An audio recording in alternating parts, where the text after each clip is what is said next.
Provo City is proposing to sell parts of the East Bay Golf Course to make way for a medical school in Provo. 11 News reporter Rachel Griffin tells us why not everyone is in the favor of the development.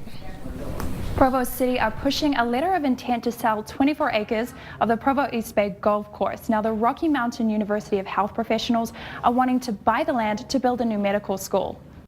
While some locals are all for the change, others want to keep the course the way it is.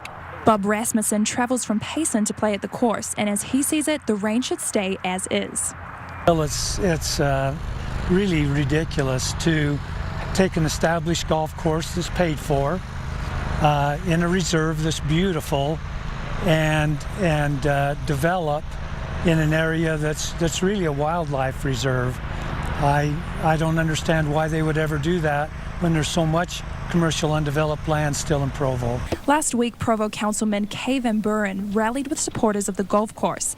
He says City Council should consider public comment before they push a letter of intent with the developer. If the proposal goes ahead, 11% of the course will be sold. Wasatch Educational say their goal is to build a freestanding medical school on 24 acres of the golf course. That's about 11% of it. Developers say they intend to pay to move several holes to the southwest part of the range. Wasatch Educational say the medical school could bring in more than $8 million to the Provo School District in its first 15 years. Dan Johnson was the first president of the East Bay Men's Association at the club. He says the golf course is the only training ground for junior golfers and athletes from both UVU and BYU, and more than 30% of youth golfers in Utah.